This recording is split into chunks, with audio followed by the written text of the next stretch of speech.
नमस्कार। प्राइम समाचारमा स्वागत छ। म सरोज कोइराला। म दृष्टिवाणी धिताल। सुरु गरौं अहिलेसम्मका प्रमुख समाचारबाट। नेपाली कांग्रेसको 14औं महाधिवेशनको उद्घाटन भोलि। केन्द्रीय समितिको अन्तिम बैठकद्वारा 3वटा प्रतिवेदन पारित। भृकुटी मण्डपमा सबै तयारी पूरा। सभापतिको साझा उम्मेद्वार तय गर्न कांग्रेसको पौडेल पक्ष असफल। प्रकाश मान र शेखर कोडानले पौडेल पनि मैदानमा आउन सक्ने, युवा नेताको भूमिका कमजोर। एमालेको केन्द्रीय समिति बैठकले स्थायी कमिटी, पोलिट ब्युरो गठन लगायत 15 बुँदे कार्यसूची पारित गर्ने। प्रदेश पदाधिकारीको संख्या बढाउने माओवादीको निर्णय। 57 देशमा फैलिएको कोरोनाको ओमिक्रोन भेरिएन्टबाट धेरै नडराउन विज्ञहरूको सुझाव। स्वास्थ्य मापदण्ड पालना र बुस्टर डोजलाई प्राथमिकता दिन आग्रह। कुनै बेला विद्युत अभावले घण्टौं लोड सेडिङ हुने गरेकोमा अहिले उत्पादन बढ्दा खेर जाने समस्या। विद्युतीय सामग्रीको उपभोग बढाउन सरकारवालाहरूको जोड। विश्व शक्ति राष्ट्रहरू चीनलाई एक्ल्याउने रणनीतिमा। अर्को वर्ष बेजिङमा हुने ओलम्पिक बहिष्कार गर्ने अमेरिका, क्यानाडा, अस्ट्रेलिया र बेलायतको निर्णय। र 3 पटकका विश्वकप विजेता महान फुटबल खेलाडी पेले अस्वस्थ। पेटको ट्युमरको उपचारका लागि अस्पताल भर्ना।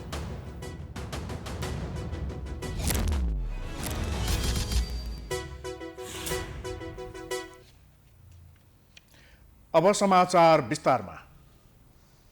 सुरुमा महाधिवेशन महाउत्सवका प्रसङ्गहरू। महाधिवेशनको महासंग्राममा नेपाली कांग्रेस बिर्सिएको त्यो गर्विलो इतिहास। अहिले आपसमै मनमुटाव। नेतृत्वमा पाका र युवाबीच टक्कर। अस्वस्थ प्रतिस्पर्धा कुटै कुटै थलिएको नेपाली कांग्रेस। 14औं महाधिवेशनले कांग्रेसलाई सञ्जीवनी देला त? पल पलको update. Prime times SD. Nepali कांग्रेसको 14औं महाधिवेशन भोलि सुरु हुँदैछ। यो कार्यकालको अन्तिम केन्द्रीय समिति बैठकले विभिन्न प्रतिवेदन पारित गरेको छ। बैठकमा वरिष्ठ नेता रामचन्द्र पौडेल सहभागी भएनन्, जसले गर्दा केन्द्रीय सदस्य र पदाधिकारीको संख्या थप गर्ने सभापति शेरबहादुर देउवाको चाहना पूरा हुन सकेन। एक रिपोर्ट। नेपाली कांग्रेसको केन्द्रीय कार्यसमिति बैठकले 3 प्रतिवेदन र 1 अनुमोदन सम्बन्धी प्रस्ताव पारित गरेको छ। बिहिबार पार्टी कार्यालय सानेपामा बसेको बैठकले महाधिवेशनमा प्रस्तुत गरिने महामन्त्री द्वय पूर्णबहादुर खड्का र शशाङ्क कोइरालाको लिखित प्रतिवेदन पारित गरिएको हो। त्यस्तै लेखा सम्बन्धी प्रतिवेदन र पार्टीको नीति तथा प्रशिक्षण प्रतिष्ठानको प्रतिवेदन पनि पारित गरेको प्रवक्ता विश्वप्रकाश शर्माले जानकारी दिए। बैठकमा कांग्रेसको खातामा 10 करोड रुपियाँ मौजात रहेको शर्माले जानकारी दिए। त्यस्तै अनुमोदन सम्बन्धी प्रस्ताव पनि पास भएको छ। 3 प्रतिवेदन र 1 अनुमोदन सम्बन्धी प्रस्तावलाई अब महाधिवेशनमा लैजाने कार्यक्रम छ। कांग्रेसले महाधिवेशनपछि नीति महाधिवेशन छुट्टै गर्दैछ। पार्टीको नीतिबारे छलफल गर्ने विषय महाधिवेशनको कार्यसूचीमा नराखिएको प्रवक्ता शर्माले बताए। 3वटा प्रतिवेदन र एउटा चाहिँ अनुमोदन सम्बन्धी प्रस्ताव। 3वटा प्रतिवेदन मध्ये पार्टीका द्वय महामन्त्री डाक्टर शशाङ्क कोइराला र पूर्णबहादुर खड्का द्वय महामन्त्री हुनुहुन्छ र पार्टीको केन्द्रीय महाधिवेशनमा महामन्त्रीज्यूहरूको लिखित प्रतिवेदन, त्यसलाई महामन्त्रीको प्रतिवेदन भन्ने हाम्रो प्रचलन छ। महामन्त्रीको प्रतिवेदन केन्द्रीय कार्यसमितिको बैठकमा द्वय महामन्त्रीको तर्फबाट महामन्त्री पूर्णबहादुर खड्काले आज प्रस्तुत गर्नुभयो र त्यसमा साथीहरूको राय लिइराखेर त्यसलाई सर्वसम्मतिले आजको बैठकले पारित गर्यो। यो कार्यकालको अन्तिम केन्द्रीय समिति बैठकमा वरिष्ठ नेता रामचन्द्र पौडेल सहभागी भएनन्। बुधबार मात्रै पौडेलले संस्थापन इतरबाट सभापतिको उम्मेद्वार साझा बनाउन नसके राजनीतिबाटै विश्राम लिने बताएका थिए। त्यसैले पनि बिहिबार केन्द्रीय समिति बैठकमा उपस्थित नहुनुलाई अर्थपूर्ण रूपमा हेरिएको छ। वरिष्ठ नेताले आजको बैठकमा म आउँदिन भनेर उहाँले भन्नुभयो। अब यसका पछिल्तिर जे जस्ता विषयवस्तुहरू होलान्, हामी के कुरामा गम्भीर छौँ भने पार्टीको केन्द्रीय महाधिवेशन हुँदै गर्दा पार्टीको निर्माणमा यत्रो लामो समय योगदान गर्नुभएको कुनै पनि एउटा सदस्य मात्रैको पनि अनुपस्थिति नरहोस् भन्ने हामीले चाहँदै गर्दा पार्टीको वरिष्ठ नेताको अनुपस्थिति हुने अवस्था बन्ने छैन। त्यो खालको अवस्था आउन नदिनका लागि हामी गम्भीर छौँ र उहाँको सहभागिता केन्द्रीय महाधिवेशनमा हुन्छ। नहुने खालको परिस्थिति बन्यो भने त्यो हामी सबैको लागि दुःखद हुन्छ भन्ने कुरामा हामी गम्भीर छौँ। बैठकमा संस्थापन पक्षले केन्द्रीय सदस्य र पदाधिकारीको संख्या थप गर्ने प्रस्ताव गर्ने तयारी गरेको थियो, तर वरिष्ठ नेता पौडेल सहित अन्य नेताहरू सहभागी नभएपछि उक्त प्रस्ताव पेश हुन सकेन। सभापति देउवाले आफ्नो गुटमा नेताहरूलाई भागभण्डा मिलाउने स्वार्थमा केन्द्रीय सदस्य र पदाधिकारीको संख्या थप्न चाहेका थिए, तर त्यो सफल हुन सकेन। कङ्ग्रेसको विधानमा महिला, दलित, आदिवासी जनजाति, मुस्लिम, थारू, मधेसी, खस आर्य र पिछडिएको क्षेत्रबाट 8 जना सहमहामन्त्रीको व्यवस्था छ। उपसभापति, महामन्त्री र केन्द्रीय सदस्यमा खुल्ला तर्फको छुट्टै कोटा भए पनि सहमहामन्त्रीमा खुल्ला तर्फ कोटा छुट्याइएको छैन। कङ्ग्रेस विधानमा सभापति, 2 उपसभापति, 2 महामन्त्री, 8 जना सहमहामन्त्री र 1 जना कोषाध्यक्ष मनोनित गरी 14 जना पदाधिकारी रहने व्यवस्था छ। केन्द्रीय सदस्यहरू खुल्लातर्फ 35 जना, विभिन्न समावेशी समूह र पिछडिएको क्षेत्रतर्फ 65 जना र 7 प्रदेशबाट 1 महिलासहित 21 जना चुनिन्छन्। महाधिवेशन शुक्रबार सुरु हुँदैछ। विगत 4 वर्षदेखि शेरबहादुर देउवाको नेतृत्वमा काङ्ग्रेस अघि बढ्न सक्दैन भनेका नेताहरू नै अहिले फुटेका छन्। रामचन्द्र पौडेल नेतृत्वको समूहले देउवाको खूब आलोचना गर्यो, तर फेरि पनि देउवालाई सहज हुने गरी उनीहरू विभाजित भएका छन्। 14औं महाधिवेशनमा देउवाले आफ्नो गुट व्यवस्थापन गरिसक्दा पौडेल पक्षबाट सभापतिको उम्मेद्वार नै 3 जना हुने सम्भावना देखिएको छ। एक रिपोर्ट। नेपाली काङ्ग्रेसमा एउटा गुटको नेतृत्व सभापति शेरबहादुर देउवाले गरेका छन् भने अर्कोको वरिष्ठ नेता रामचन्द्र पौडेलले। तर आफ्ना नेताहरूको व्यवस्थापन नै दुवै गुटको चुनौती बनेको छ। महाधिवेशन सुरु हुनुभन्दा 1 दिन अगाडिसम्म देउवा गुटमा खासै समस्या देखिएको छैन। सहमतिको नसहमतिको केही कुरो छैन, सल्लाह सुझाव दिने कुरा छ। त्यस्तो असहमति अप्ठ्यारा कुराहरू केही पनि छैन। सबै देशभरिको अब साथीहरू आकाङ्क्षी को हुनुहुन्छ हैन, विभिन्न पदमा कसरी साथीहरूलाई व्यवस्थापन गर्ने त्यो विषयमा छलफल भयो। सभापतिमा विमलेन्द्र निधिले उम्मेदवारी दिएर देउवालाई चुनौती दिए पनि त्यसले खासै असर नपर्ने अनुमान गरिएको छ। तर पौडेल पक्षमा भने सङ्कट आएको छ। पौडेलसहित प्रकाशमान सिंह, डाक्टर शेखर कोइराला र डाक्टर शशाङ्क कोइराला सभापतिको उम्मेद्वार बन्न चाहन्छन्। यद्यपि शशाङ्कले सहमतिका लागि आफू पछि हट्न तयार रहेको बताएका छन्। पौडेलले पनि प्रकाशमान र शेखर मध्ये 1 जना मात्रै उम्मेद्वार बन्न सहमत भए आफू दाबी छोड्ने बताएका छन्। तर प्रकाशमान र शेखर दुवैले दाबी नछोड्दा यो समूहबाट कम्तीमा 2 जना उम्मेद्वार बन्ने सम्भावना बढेर गएको छ। यो समूहबाट शेखर वा रामचन्द्र मध्ये एउटालाई उम्मेद्वार बनाउन सके देउवालाई हराउन सकिने आकलन गरिएको छ। तर प्रकाशमानले जस्तोसुकै अवस्थामा पनि पछि नहट्ने अडान लिँदा साझा उम्मेद्वार तय हुन सकेको छैन। म पार्टीको उपसभापति भइसकेको मान्छे, हेर्नुहोस्, गिरिजाप्रसाद कोइराला पार्टी सभापति, म पार्टी उपसभापति भइसकेको मान्छे। म चाहिँ के छ भन्दाखेरि यो चाहिँ भनौँ न शेरबहादुरजीको पनि उपसभापति भइसकेको मान्छे। सुशील कोइरालाजीको त म चाहिँ फर्स्ट इलेक्टेड जनरल सेक्रेटरी भएर मैले काम गरेको मान्छे। रामचन्द्रजीसँग म चाहिँ उहाँ चाहिँ नेपाली कङ्ग्रेस संसदीय दलको पार्लियामेन्टमा दलको नेता, म उपनेता भइसकेको।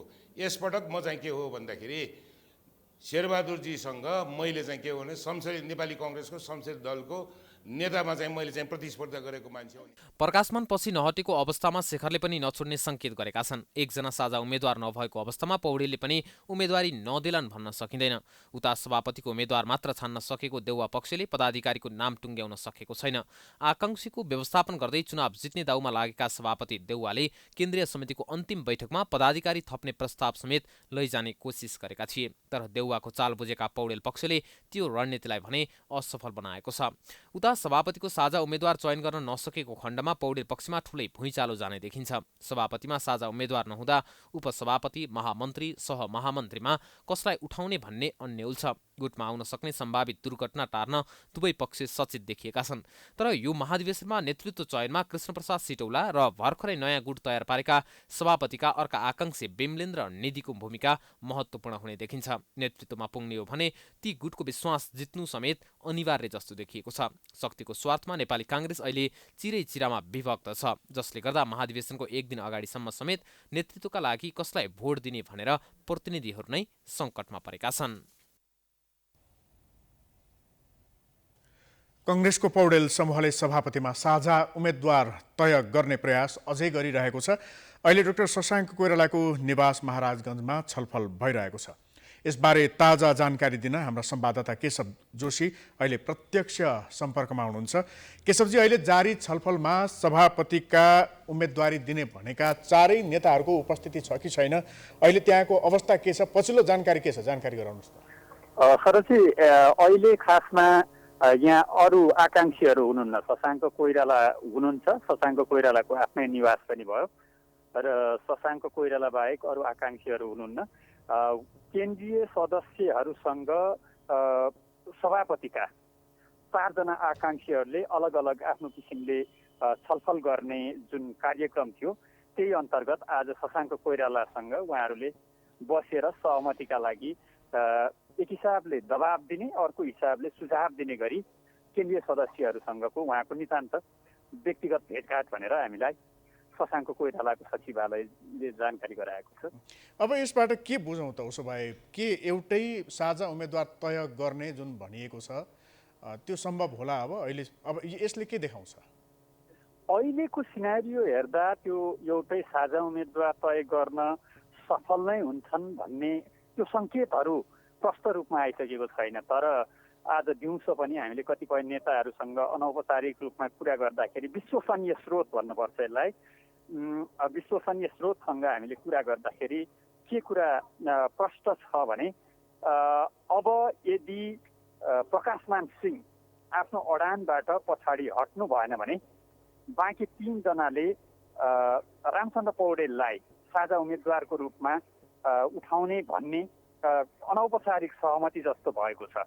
र यसको तर्क कसरी पेश गरिएको छ भने रामचन्द्र पौडेल वरिष्ठ नेता हुनुको नाताले, सबैको लिडर हुनुको नाताले उहाँको मातहतमा सबै उहाँको नेतृत्वमा अटाउनुहुन्छ अन्य नेताहरू पनि भन्ने तर्क पेश गरिएको छ। प्रकाशमान सिंहले यो कुरा मान्नुहुन्छ त? उसो भए हजुर, फेरि दोहोऱ्याउनुहोस् त।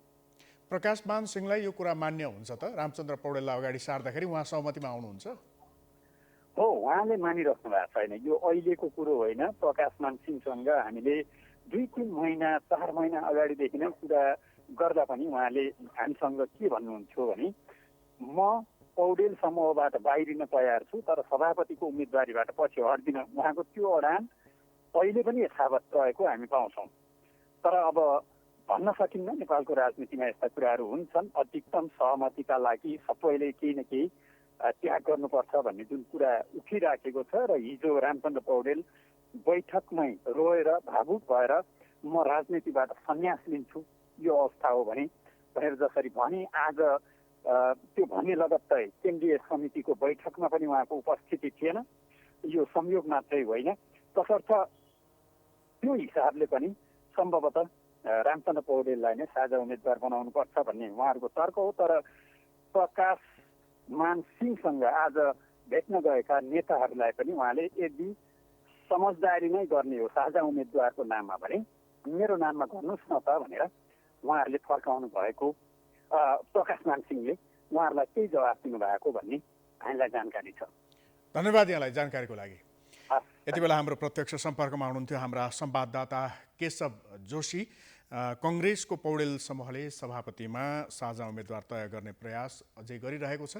यस विषयमा हामीलाई जानकारी गराउँदै हुनुहुन्थ्यो।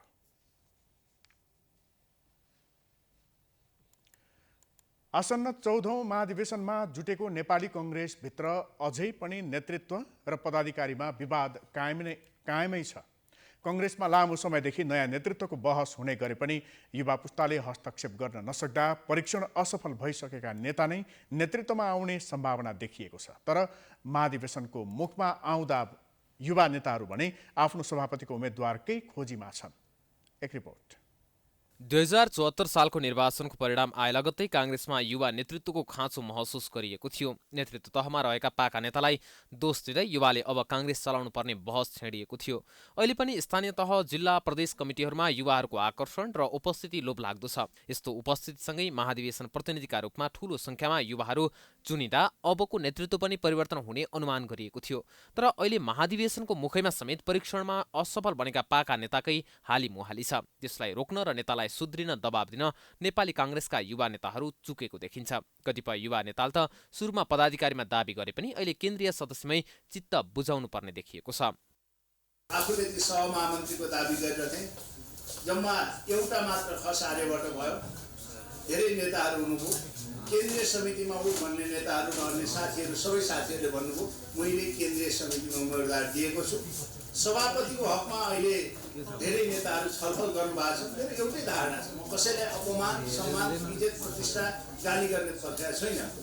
त्यसो त काङ्ग्रेसका केही चिरपरिचित युवा नेताले धमाधम पदाधिकारीमा उम्मेदवारी घोषणा गर्न थालेका छन्। तर पनि गुटको राजनीतिमा भिजेको काङ्ग्रेसका पाका नेताले गुटको स्वार्थको लागि उनीहरूको उम्मेदवारी फिर्ता गर्न दबाब नदेलान् भन्न सकिँदैन। तर यति बेलासम्मको माहौल हेर्ने हो भने युवा नेताले पनि पछि हट्ने छाँटकाँट भने देखाएका छैनन्। अझै महाधिवेशन प्रतिनिधिको रूपमा उल्लेख्य सहभागिता युवाको भएका कारणले पनि पदाधिकारीमा नअट्ने नेताले केन्द्रीय सदस्यमा आकर्षण देखाएका छन्।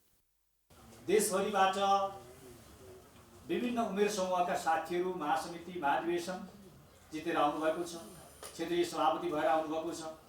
जनसम्पर्क समितिबाट धेरै मुलुकबाट साथीहरू हाम्रो 14औं महाधिवेशनलाई सम्पन्न गराउने, आफूले चाहेको नेतृत्व स्थापित गर्ने र त्यो नेतृत्वभित्र सबैको समान अस्तित्व कायम गर्न सक्ने एउटा परिस्थिति सृजना गर्ने उद्देश्यका साथ साथीहरू आउनुभएको छ। पछिल्लो समय राजनीतिप्रति युवाहरूको आकर्षणले गर्दा पनि केही नयाँ अनुहार महाधिवेशनपछि अगाडि आउन सक्छन्। तर काङ्ग्रेसभित्रको आन्तरिक गुटमा युवा पङ्क्ति हावी नहुँदा नयाँ पुस्ता आउने विषयमा पनि शङ्काको नजरले हेर्न थालिएको छ।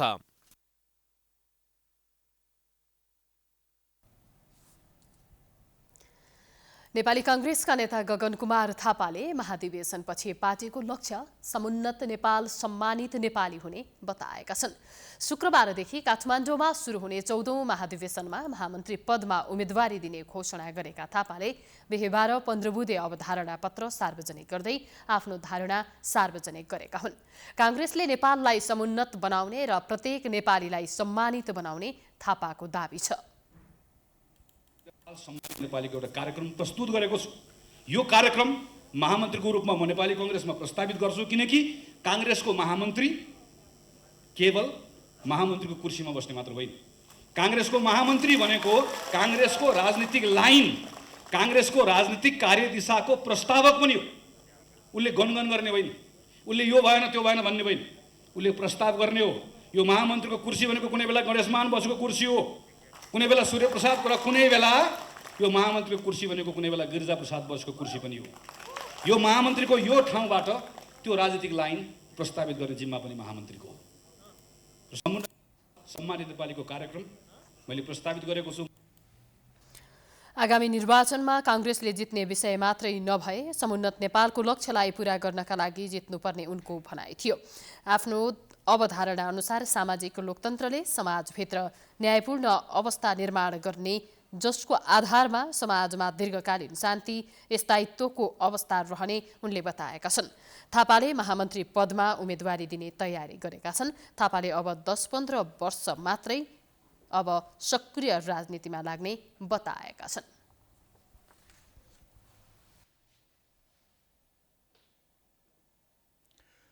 काङ्ग्रेसको महाधिवेशन स्थल काठमाडौँको भृकुटी मण्डपमा अहिले उद्घाटन कार्यक्रमको तयारी भइरहेको छ। त्यहाँ काङ्ग्रेसका नेता कार्यकर्ताहरूको उपस्थिति बाक्लिन थालेको छ। विशेष गरी उम्मेदवारहरूको प्रचार प्रसारका सामग्रीले भृकुटी मण्डप रङ्गिएको छ। मतदान स्थल पनि तयारी हुँदैछ। एक रिपोर्ट।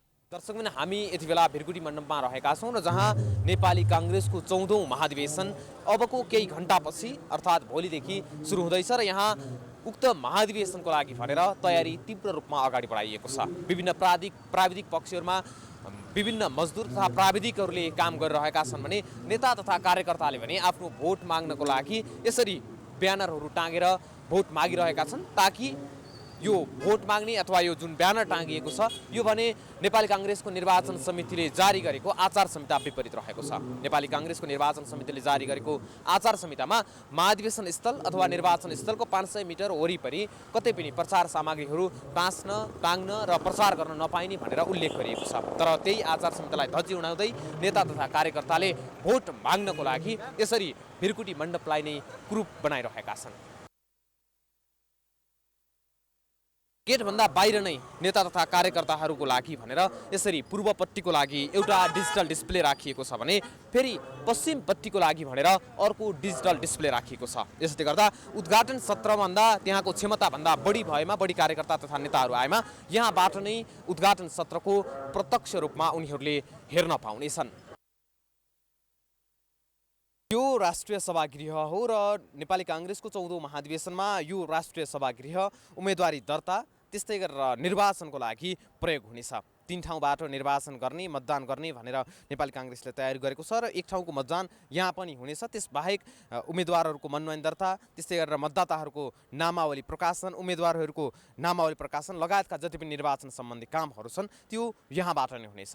यहाँबाट निर्वाचनका प्रक्रिया अगाडि बढे पनि यहाँ पनि फेरि भिरकुटी मण्डपमा जस्तो गरी विभिन्न प्रचारका ब्यानरहरू विभिन्न उम्मेदवारहरूको ब्यानरहरू यहाँ टाँगिएको छ। त्यसबाहेक मतदानको लागि भनेर अन्य तयारीहरू पनि यहाँ गरिएको छ। त्यसबाहेक नेपाली काङ्ग्रेसले 14औं महाधिवेशनमा विभिन्न स्थानमा स्वागतदारहरू निर्माण गरिरहेको छ अनि विभिन्न पोलहरूमा नेपाली काङ्ग्रेसको झण्डाहरू पनि फहर्याउन सुरु गरिसकेको छ। यही स्थान हो जहाँ नेपाली काङ्ग्रेसको 14औं महाधिवेशनको उद्घाटन सुरु हुनेछ र मेरो पृष्ठभूमिमा जुन स्टेजको बन्दै गरेको स्टेजको दृश्य देखिरहनु भएको छ यो अबको केही घण्टामा सुरु हुने काङ्ग्रेसको महाधिवेशनको लागि तयार पारेको उद्घाटन स्टेज हो र करिब 80 मिटर लम्बाइ र 40 मिटर चौडाइ रहेको यो स्टेजमा 400 भन्दा बढी विभिन्न अतिथिहरू तथा केन्द्रीय सदस्यहरू त्यहाँ आसीन हुनेछन्। त्यसबाहेक यतापट्टिको व्यवस्थापनको लागि अन्य स्वयंसेवक खटाउने त्यस्तै गरेर पार्किङ लगायत अन्य ट्राफिक व्यवस्थापनको लागि के कसरी काम भइरहेको छ त?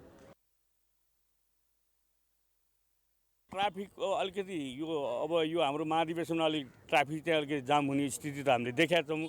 तैपनि हामीले सर्वसाधारणलाई चाहिँ अप्ठ्यारो नपरोस् भनेर खालि हामीले यो प्रदर्शनी मार्गको मात्रै रोडलाई चाहिँ अहिले हामीले व्यवस्थित तरिकाले त्यसलाई चाहिँ नियन्त्रणमा राख्नलाई चाहिँ हामीले ट्राफिकलाई अनुरोध गरेका छौँ।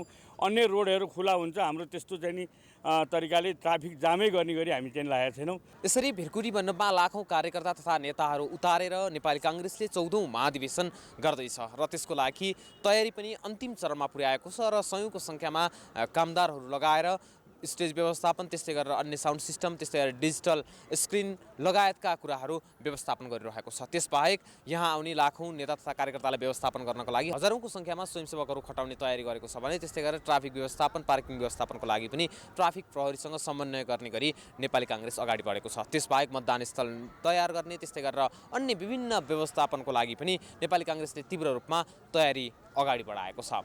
प्राइम टाइम्स टेलिभिजनका लागि क्यामेरामा भास्कर भट्टाचार्यका साथमा डेभिड पाण्डे भिरकुटी मण्डप काठमाडौँ।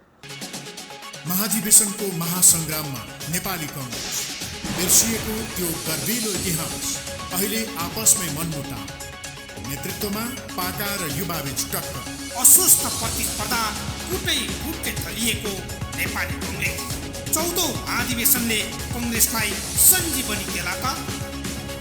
पल पलको अपडेट प्राइम टाइम्स एसडी।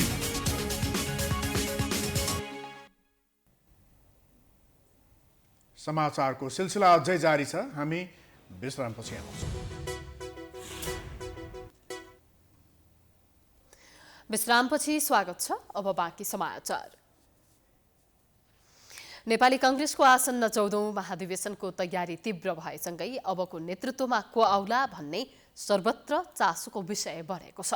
उता सत्तारूढ गठबन्धनमा रहेका दल र प्रतिपक्ष दलले समेत आफू अनुकूल नेतृत्व आएको खण्डमा सहकार्य गर्न सजिलो हुने अपेक्षा गरेका छन्। प्रमुख प्रतिपक्षले त काङ्ग्रेसको यो अधिवेशनले राज्य सञ्चालनमा नै ठूलो भूमिका खेल्ने भएकाले महत्त्वका साथ हेरेको छ। एक रिपोर्ट। महाधिवेशन नजिकै गर्दा नेपाली काङ्ग्रेसको अब आउने नेतृत्वले राज्य सञ्चालनमा नै ठूलो भूमिका खेल्नेछ। अझै अहिले त महाधिवेशन प्रतिनिधिको रूपमा युवाको उल्लेख्य सहभागिता रहँदा पदाधिकारीमा नसोचेको परिवर्तन हुने हो कि भन्ने पनि अनुमान पनि गरिँदैछ। तर जे भए पनि नेतृत्वमा भने पुरानै नेता दोहोरिने लगभग पक्का जस्तै छ। काङ्ग्रेसभित्रै देखिएका फरक धारले गर्दा अन्य दलले पनि आफू अनुकूल नेतृत्व चाहिरहेका छन्। वामपन्थीलाई हेर्ने फरक नजर, हिन्दू राष्ट्रको विषयमा उठेको बहस लगायतका कुराले भविष्यमा महत्त्वपूर्ण भूमिका खेल्ने हुँदा गठबन्धनमै सामेल नेकपा माओवादी केन्द्रले समेत काङ्ग्रेसमा आफू अनुकूल नेतृत्व चाहेको छ। त्यसबाहेक युवाको ऊर्जा र पुरानाको अनुभवको विषय काङ्ग्रेसमा उठे पनि त्यसले पूर्णता पाउनेमा उनीहरूलाई शङ्का छ। महाधिवेशनको निम्ति निर्वाचित प्रतिनिधिहरूको एउटा ठुलै सङ्ख्या युवाहरूको चाहिँ नि आउँदैछ भन्ने छ। हाम्रो भनाइ के हो भने हामीले पनि हाम्रो पार्टीभित्र के भन्छौँ भने 3 in 1 भन्छौँ क्या। 3 in 1 दुईटा कुरामा चाहिँ हामीले गर्ने गरेको छ। एउटा युवा वयस्क र प्रौढ त्यो जेनेरेसनलाई लिडरसिप ग्रुम गर्नको निम्ति पनि युवाहरूलाई रिक्रुटमेन्ट नगरिकन हुँदैन। त्यसै काङ्ग्रेसभित्रै एमसिसीको विषयमा देखिएको फरक धारणाले गर्दा त्यसलाई टुङ्गोमा पुर्याउन पनि अब आउने नेतृत्वको महत्त्वपूर्ण भूमिका हुन्छ। त्यसले गर्दा पनि गठबन्धनमा आबद्ध दल मात्र नभएर प्रमुख प्रतिपक्षी नेकपा एमाले पनि महत्त्वका साथ हेरेको छ। विभिन्न राजनैतिक दललाई निम्तो पठाएको काङ्ग्रेसले नेकपा एमालेका अध्यक्ष केपी शर्मा ओलीलाई पनि उद्घाटन समारोहमा बोलाएको छ। उता गठबन्धनमै सामेल एकीकृत समाजवादीलाई पनि निम्तो पठाएको छ। तर एमालेका अध्यक्ष र एकीकृत समाजवादीका अध्यक्ष माधव कुमार नेपालले एउटै मञ्च सेयर गर्छन् कि गर्दैनन् भन्नेमा चासोको विषय बनेको छ। नेकपा एमालेका नेता शेरबहादुर तामाङले भने त्यो मञ्च काङ्ग्रेसको भएकाले जो आए पनि खासै फरक नहुने बताउँछन्। अब त्यो नेपाली काङ्ग्रेसको मञ्च हो।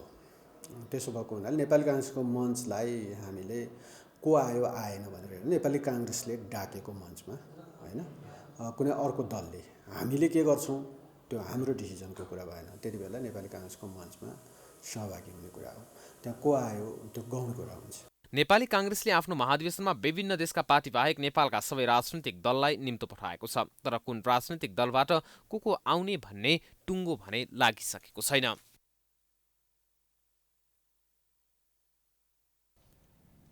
नेकपा एमाले न्यायालयमा देखिएको विवादका विषयमा पहिलो पटक आधिकारिक धारणा सार्वजनिक गर्दै प्रधान न्यायाधीश हटाएर मात्रै न्यायपालिकामा व्याप्त विकृति र विसङ्गति अन्त्य नहुने बताएको छ। उता हालै 10औं महाधिवेशन सम्पन्न गरेको एमाले यही मङ्सिर 25 र 26 गते हुने दोस्रो केन्द्रीय कमिटीको बैठकका लागि कार्यसूची समेत तय गरेको छ। एक रिपोर्ट। प्रमुख प्रतिपक्षी दल नेकपा एमालेको 10औं महाधिवेशनपछि दोस्रो केन्द्रीय कमिटीको बैठक आगामी मङ्सिर 25 र 26 गते भक्तपुरमा हुने भएको छ। त्यो बैठकमा एमाले 28 गतेदेखि सुरु हुने संसदको हिउँदे अधिवेशनमा कसरी प्रस्तुत हुने धारणा बनाउनेछ। यसअघि पटक पटक संसद अवरुद्ध गर्दै आएको एमाले फेरि पनि संसदका दुवै सदनमा पूर्ववत अवरोधका कार्यक्रमलाई निरन्तरता दिने भएको छ। हाम्रा भनाइहरू पूर्ववत छन्। गैर सांसदहरूलाई बैठकभित्र राखेर संसद चल्न सक्दैन र निष्पक्ष भूमिका सम्पादन गर्न नसक्ने सभाले त्यो ढङ्गले बैठक अगाडि बढाउन सक्नुहुन्न। यी दुईटा कुरामा सुधार हुनुपर्छ। हामी हाम्रो पूर्व मान्यतामा यथावत छौँ। बैठकले पार्टीको सङ्गठनात्मक स्वरूपलाई समेत पूर्णता दिँदैछ। बैठकले स्थायी समिति र पोलिट ब्युरोको समेत गठन गर्नेछ। त्यस्तै बाँकी केन्द्रीय सदस्यहरूको शपथ, केन्द्रीय सल्लाहकार परिषद गठन, महाधिवेशनको समीक्षा सहितका कार्यसूची छन्। कार्यसूची अनुसार केन्द्रीय कमिटीका सदस्यहरूको मनोनयन, कार्य विभाजन, प्रदेशमा रिक्त पदाधिकारीको मनोनयन, जिल्ला र प्रदेश अधिवेशनको मिति निर्धारण कार्यसूची रहेको छ। 10% मनोनयनको व्यवस्था गरिएको छ। कतिपय साथीहरू छुट्नु भएको छ भने उहाँहरूलाई समेट्ने प्रयत्न हुन्छ। नेकपा एमालेभित्र नेताहरूको ठुलो पङ्क्ति छ। सबैलाई त अवश्य पनि हामीले समेट्न सक्ने छैनौँ। 30-31 जनालाई मनोनयन गर्दैमा नेकपा एमालेको नेतृत्वमा आउन योग्य र आउन चाहने सबै साथीहरूका आकाङ्क्षाहरू पूर्ति त पक्कै हुने छैनन्। तर ल्याउनै पर्ने त्यस्ता साथीहरूको हकमा चाहिँ उहाँहरूलाई समेटिनेछ। सम्भवतः पर्सिको बैठकले केही मनोनयन पनि गर्नेछ र हामी एकताबद्ध भएर अगाडि बढ्नेछौँ। 2 दिनसम्म चल्ने बैठकमा विधान सम्पादन र नियमावली संशोधन, बैठक सञ्चालन कार्यविधि, केन्द्रीय कार्यालय व्यवस्थापन, महाधिवेशनको सन्देश तथा पार्टी प्रवेश अभियान, वरीयता क्रम निर्धारण र जनसङ्गठनको सुदृढीकरण अभियानका विषयमा छलफल हुनेछ। बिहिबार आयोजित पत्रकार भेटघाट कार्यक्रममा बोल्दै एमालेका उपमहासचिव प्रदीप ग्यावालीले सरकारको खरो आलोचना गर्दै न्यायपालिकाको विवादलाई न्यायाधीशको गुटको विवादको संज्ञा समेत दिए। साथै उनले प्रधान न्यायाधीश चोलेन्द्र शमशेर राणाको बहिर्गमनले मात्रै न्यायपालिकाका सबै विकृति र विसङ्गतिको अन्त्य नहुने दाबी समेत गरेका छन्। उनले नेपाल बार एसोसिएसनले जारी राखेको आन्दोलन न्यायालयको पक्षमा नभई प्रधान न्यायाधीश हटाउने खेल मात्रै भएको एमालेको ठहर रहेको समेत बताए। न्यायालय र सर्टेन राजनीतिक शक्तिहरूको बिचमा जुन अपवित्र गठबन्धन भयो त्यो गठबन्धनले सिर्जना गरेको बाइ प्रोडक्ट मात्रै हो यो। त्यसकारणले गर्दा त्यसको जरामा नगइकन अहिले चलिरहेका आन्दोलनले समस्या समाधान नगर्ने भएको हुनाले हामी ठिक छ उहाँहरू बस्नुहोस्, छलफल गर्नुहोस्, राजनीतिक दलहरूका केही सहयोगहरू चाहियो भनेदेखि त्यसमा न्यायालय सुधारका हरेक कदमहरूमा हाम्रो साथ रहन्छ। तर एकजना व्यक्तिलाई हटाएर अर्को व्यक्तिलाई ल्याउने जस्ता गुटगत कुराहरूमा नेकपा एमाले इन्भल्भ हुन चाहँदैन। त्यही कार्यक्रममा उनले सरकारको असक्षमताका कारण राज्यका 3 अङ्ग असफल बनेको दाबी समेत गरेका छन्। साथै नेता ग्यावालीले तमाम असफलताको निकासका लागि ताजा जनादेशमा जानुपर्ने एमालेको पुरानै धारणा समेत दोहोर्याए। 10औं महाधिवेशनपछि एमालेको केन्द्रीय कमिटी बैठक दोस्रो पटक बस्न लागेको हो। यसअघि मङ्सिर 14 गते चितवनमा एमालेको पहिलो केन्द्रीय कमिटी बैठक बसेको थियो। प्राइम टाइम्स एचडीका लागि हरिशरण तिमल सिन्हाको रिपोर्ट। नेकपा माओवादी केन्द्रले पार्टीको प्रदेश कमिटीका पदाधिकारीको संख्या बढाउने निर्णय गरेको छ। पार्टी कार्यालय पेरिस डाँडामा बिहिबार बसेको माओवादी स्थायी कमिटी बैठकले प्रदेशमा पदाधिकारीको संख्या 7 जनाबाट बढाएर 9 जना पदाधिकारी बनाउने निर्णय प्रवक्ता कृष्णबहादुर महराले जानकारी दिएका छन्। अब माओवादी केन्द्रको प्रदेश कमिटीमा अध्यक्ष, 3 उपाध्यक्ष, सचिव, 3 सहसचिव र कोषाध्यक्ष रहने उनले जानकारी दिए। बैठकले केन्द्रीय सदस्यलाई प्रदेश तहमा जान जोड नदिने तर स्वेच्छाले जान चाहेमा नरोक्ने निर्णय पनि गरेको छ। त्यस्तै माओवादीले प्रदेश समितिमा सदस्यहरूको संख्या पनि बढाएको छ। जसअनुसार प्रदेश 1 मा 259, प्रदेश 2 मा 271, बागमतीमा 275, गण्डकीमा 229, लुम्बिनीमा 253, कर्णालीमा 211, सुदूरपश्चिममा 223 सदस्य प्रदेश कमिटी बन्ने प्रवक्ता महराले बताएका छन्। केन्द्रीय सदस्यहरू तल जानको लागि बल नगर्ने भन्ने त्यो भयो। अर्को चाहिँ हामीले प्रदेशमा यो दोस्रो निर्णय प्रदेश पदाधिकारीमा 7 जना भन्ने छ पहिले, अहिले हामी 9 जना बनाउने निर्णय गर्यौँ। 9 जनामा 1 जना अध्यक्ष, 2-3 जना उपाध्यक्ष, सचिव 1 जना, सहसचिव 3 जना, कोषाध्यक्ष 1 जना। त्यस्तै माओवादी प्रवेश गर्नेको लहर चलेको भन्दै माओवादी प्रवेश गर्नेको विशेष अध्ययन गर्न देव गुरुङ, गिरिराज मणि पोखरेल र श्रीराम ढकालको कार्यदल बनिएको छ। माओवादी केन्द्रको प्रदेश सम्मेलन 25 गते हुँदैछ।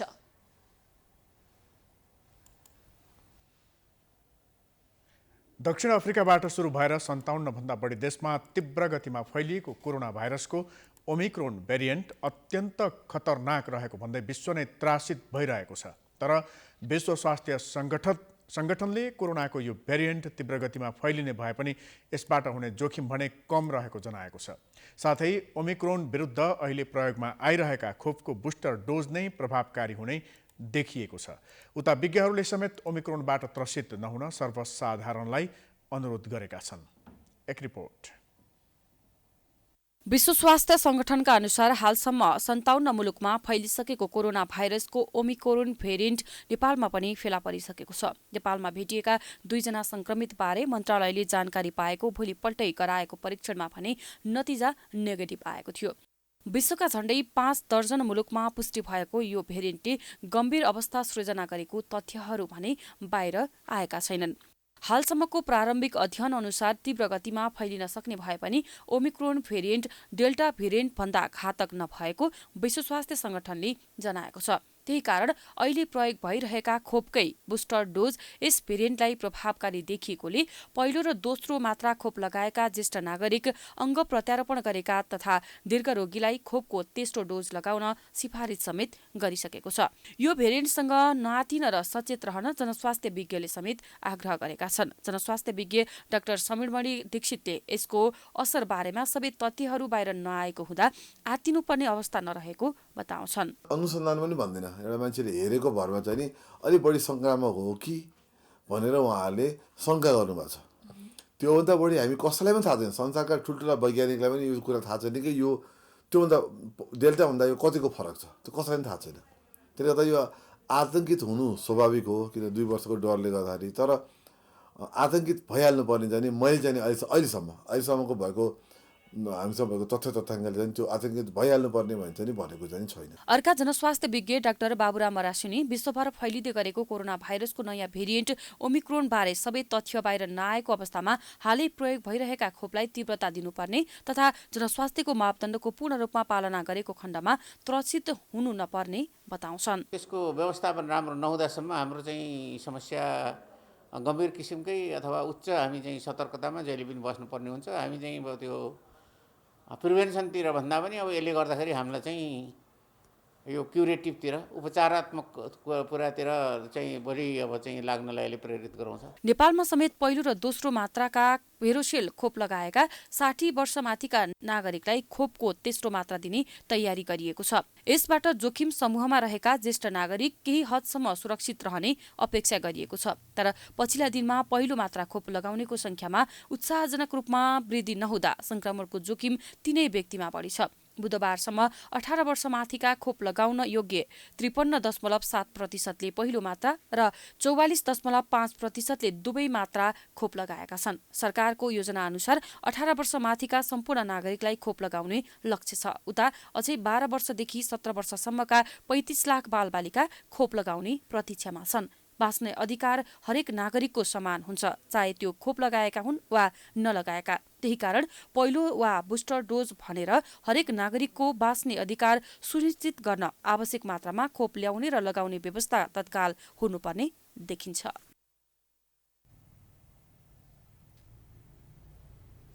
समाचारको सिलसिला अझै जारी छ, हामी विश्रामपछि आउँछौँ। विश्रामपछि स्वागत छ। अब आर्थिक समाचार।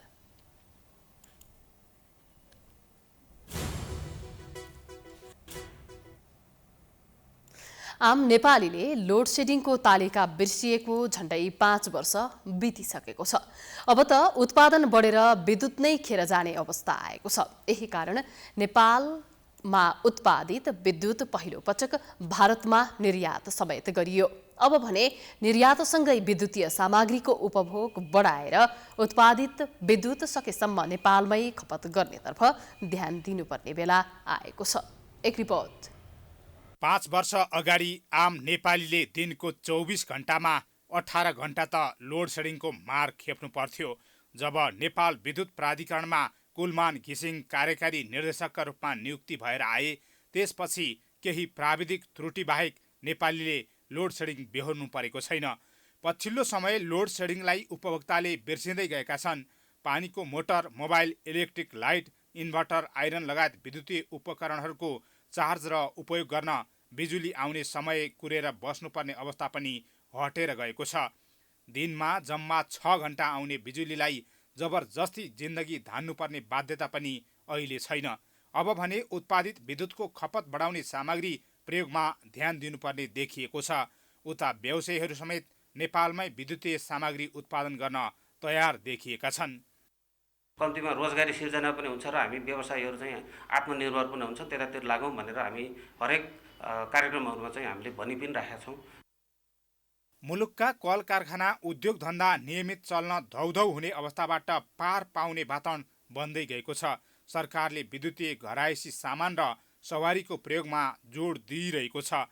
सस्तोमा विद्युतको प्रयोग बढाउन भनिरहेको छ। तर विद्युतको महसुल भने अझै आम नेपालीलाई धान्न कठिन नै छ।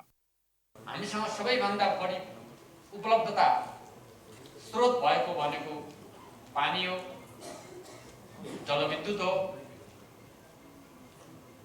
सबैभन्दा बढी आम्दानी गर्ने स्रोत पनि त्यसैको उपभोग हो। त्यसको उपयोग हामीले गर्न सक्यौँ भने सायद हामी समृद्धिको बाटोमा अगाडि बढ्छौँ। नेपाल विद्युत प्राधिकरणले पनि उत्पादित बिजुली नेपालभित्रै खपत गर्ने अभियानलाई तीव्रता दिएको छ। विद्युतीय ऊर्जाका वैकल्पिक सामग्री, जेनेरेटर, इन्भर्टर लगायतलाई प्रतिस्थापन गर्ने सोच पनि प्राधिकरणको छ। प्रसारण लाइन विस्तारमा प्राधिकरण द्रुत रूपमा लागेको छ। हाम्रो पहिलो प्राथमिकता नै औद्योगिक ग्राहकहरू हो।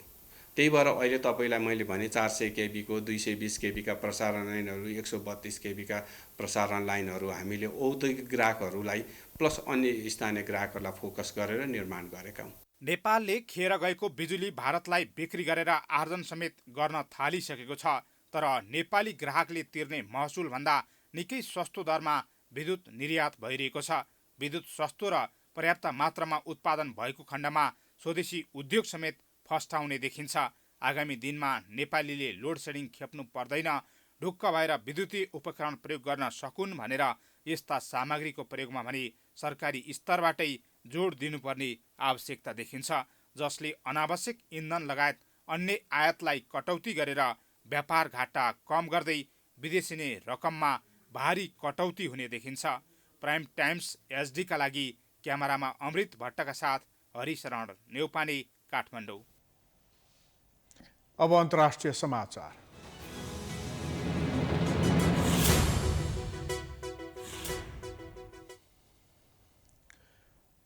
अमेरिकापछि क्यानाडा, अस्ट्रेलिया र बेलायतले पनि चीनमा अघिल्लो वर्ष हुने बेइजिङ ओलम्पिकको कूटनीतिक बहिष्कार गर्ने निर्णय लिएका छन्।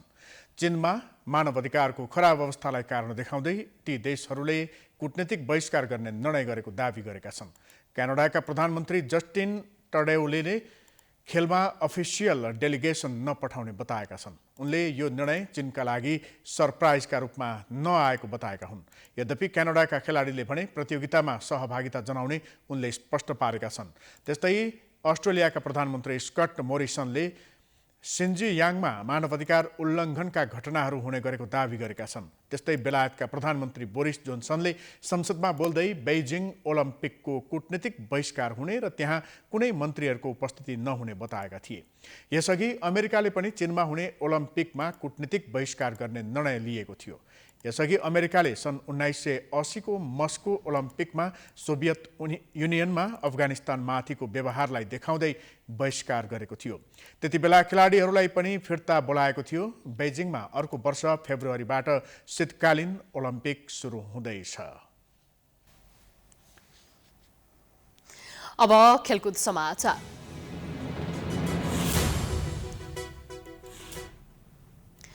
महान फुटबल खेलाडी पेले अस्पताल भर्ना भएका छन्। पेटको ट्युमरको उपचार जारी राख्न उनी अस्पताल फर्किएको अन्तर्राष्ट्रिय सञ्चार माध्यमहरूले जनाएका छन्। 81 वर्षीय पेलेले सेप्टेम्बरमा ट्युमर हटाउन शल्यक्रिया गराएका थिए। चिकित्सकहरूले केमोथेरापी दिन आवश्यक पर्ने बताएका थिए। ब्राजिलको साओ पाउलोको अल्बर्ट आइन्स्टाइन अस्पतालको विज्ञप्तिमा बिरामीको अवस्था स्थिर रहेको र छिट्टै डिस्चार्ज हुन सक्ने बताइएको छ। सेप्टेम्बर 30 मा अस्पतालबाट डिस्चार्ज भइसकेपछि पेलेले गत महिना आफूलाई हरेक दिन राम्रो भइरहेको महसुस गरिरहेको बताएका थिए। चिकित्सकहरूले नियमित स्वास्थ्य परीक्षणका क्रममा ट्युमर पत्ता लगाएका थिए। 3 पटकको विश्वकप विजेता उनी सन् 2012 मा हिप रिप्लेसमेन्ट सर्जरी गराएपछि सार्वजनिक रूपमा बिरलै देखा पर्ने गरेका छन्। उनले प्रोस्टेट र मृगौला समस्यासँग पनि लडिरहेका छन्। उनले ब्राजिलका लागि 91 पटक क्याप गरेका थिए र 77 अन्तर्राष्ट्रिय स्तरमा गोल गरेका थिए। यससँगै हामी समाचारको अन्त्यमा आइपुगेका छौँ। जाँदा जाँदै प्रमुख समाचार पुनः एकपटक। नेपाली कांग्रेसको 14औं महाधिवेशनको उद्घाटन भोलि। केन्द्रीय समितिको अन्तिम बैठकद्वारा 3वटा प्रतिवेदन पारित। ढुकुटी मण्डपमा सबै तयारी पूरा। सभापतिको साझा उम्मेद्वार तय गर्न कांग्रेसको पौडेल पक्ष असफल। प्रकाशमान र शेखरको अडानले पौडेल पनि मैदानमा आउन सक्ने। युवा नेताको भूमिका कमजोर। एमालेको केन्द्रीय समिति बैठकले स्थायी कमिटी पोलिट ब्युरो गठन लगायत 15 बुँदे कार्यसूची पारित गर्ने प्रदेश पदाधिकारीको संख्या बढाउने माओवादीको निर्णय। 57 देशमा फैलिएको कोरोनाको ओमिक्रोन भेरिएन्टबाट धेरै नडराउन विज्ञहरूको सुझाव। स्वास्थ्य मापदण्ड पालना र बुस्टर डोजलाई प्राथमिकता दिन आग्रह। कुनै बेला विद्युत अभावले घण्टौं लोड सेडिङ हुने गरेकोमा अहिले उत्पादन बढ्दाखेरि जाने समस्या। विद्युतीय सामग्रीको उपयोग बढाउनु पर्नेमा सरकारवालाको जोड। विश्व शक्ति राष्ट्रहरू चीनलाई एक्ल्याउने रणनीतिमा। अर्को वर्ष बेजिङमा हुने ओलम्पिक बहिष्कार गर्ने अमेरिका, क्यानाडा, अस्ट्रेलिया र बेलायतको निर्णय। र 3 पटकका विश्वकप विजेता महान फुटबल खेलाडी पेले अस्वस्थ। पेटको ट्युमरको उपचारका लागि अस्पताल भर्ना।